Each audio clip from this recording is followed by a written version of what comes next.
Ever thought being president was just about politics and speeches? Think again. We're uncovering the wildest, most mind-boggling facts about U.S. presidents that'll make you see them in a whole new light.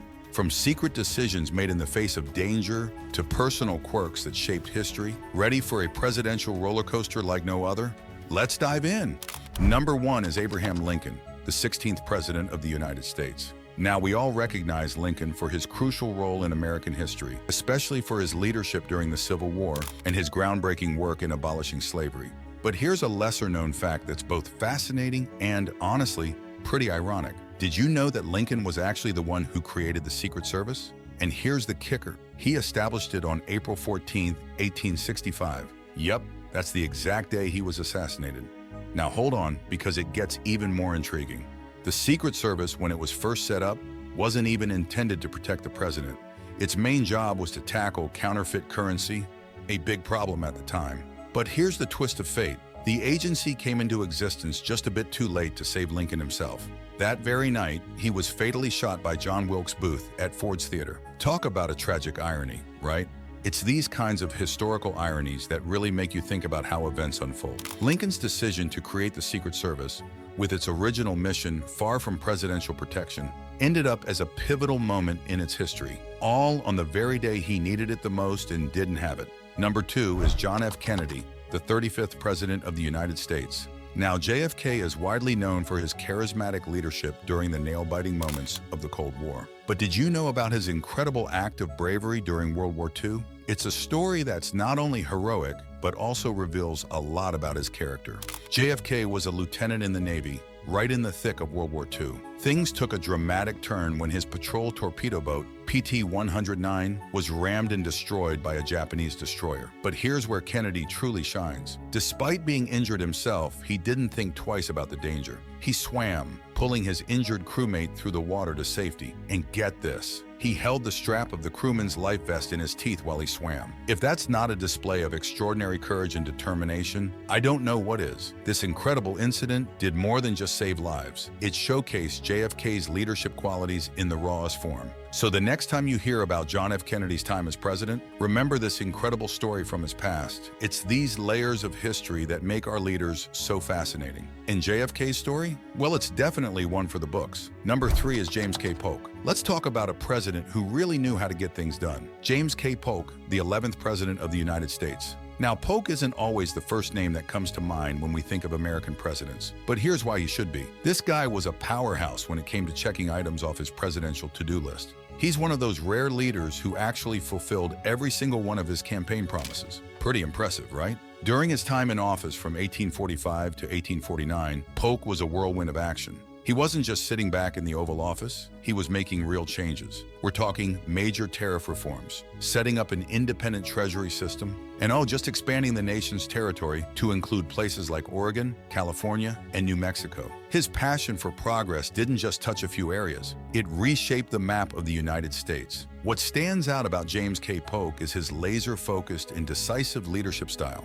This man had a vision for his presidency, and he didn't just dream about it, he made it happen. So next time you think about presidential effectiveness, remember James K. Polk. He might not have the fame of Washington or Lincoln, but in terms of getting things done, he was a true presidential superstar. Number 4 is George Washington. Let's talk about a guy who really set the bar for all the presidents who followed. George Washington, the very first president of the United States and a key founding father. You see, Washington wasn't just about leading a new nation. He was all about setting a tone for what American leadership should look like.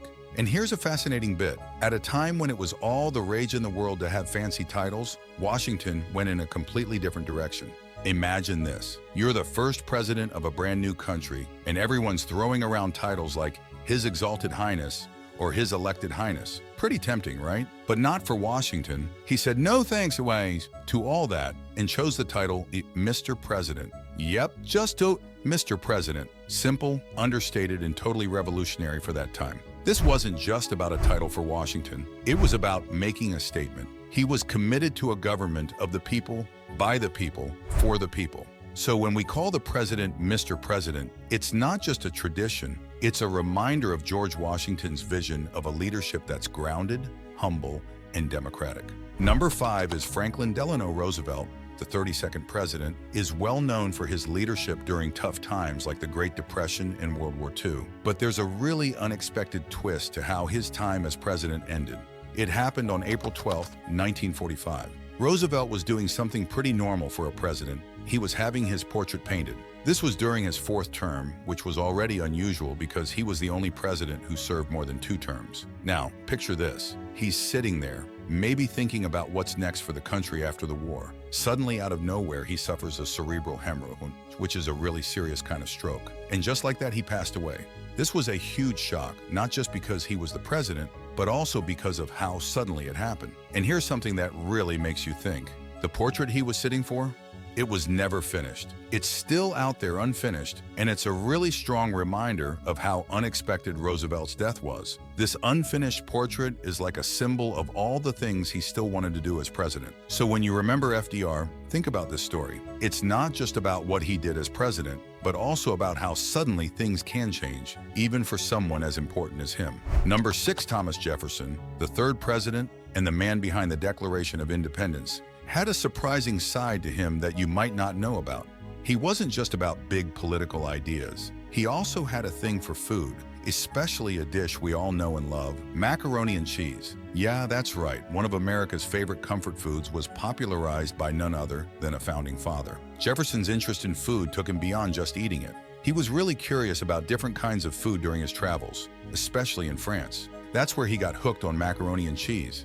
Imagine him, a top political leader, getting excited about a dish we often take for granted. When he came back to the States, he started serving it up, and people loved it. This might seem like just a quirky fact about Jefferson, but it actually tells us a lot. It shows how he was interested in a bunch of different things, not just politics and writing important documents. It's kind of cool to think about how a president had a hand in making a dish so popular in America. So next time you're enjoying some delicious mac and cheese, remember Thomas Jefferson and how he brought a bit of his French culinary adventures to American tables. Number 7, Theodore Roosevelt, the 26th president, wasn't just about making big decisions in the White House. He was also a guy who loved a good adventure.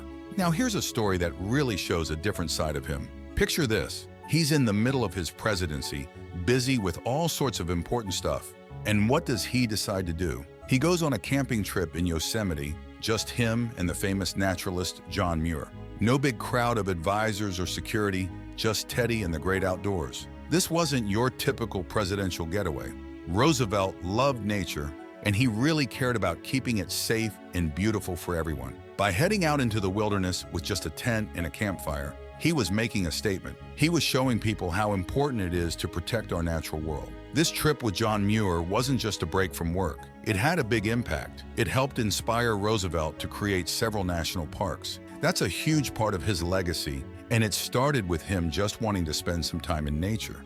It's pretty cool to think about how a president, a guy with so much responsibility, still made time for what he loved and used that passion to make a real difference. Teddy Roosevelt's adventurous spirit is a reminder that sometimes stepping outside and exploring can lead to some pretty amazing things. Number 8 is Lyndon B. Johnson. Did you know that once you become the President of the United States, you pretty much have to say goodbye to driving on public roads? Yeah, it's a thing, and it started with Lyndon B. Johnson, the 36th president. This rule isn't just a random choice, it's all about keeping the president safe. But think about it. It means giving up something as normal as driving your car around town. It's kind of odd to imagine, right? These leaders who make huge decisions affecting millions can't even hop into a car and drive to the store. It's a small, everyday thing, but not being able to do it really shows how being president changes your whole life. It's not just about the big stuff like policies and meetings. It's also about these small freedoms that they have to give up. This driving rule is a good reminder of the unique challenges that come with being one of the most powerful people in the world.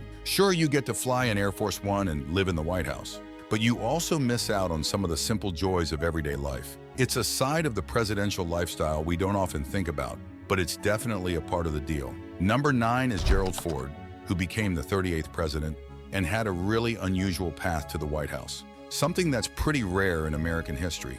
You see, he became both vice president and then president without ever being elected to those positions. How did that happen? Well, it was all because of some big scandals that led to the resignations of the people before him.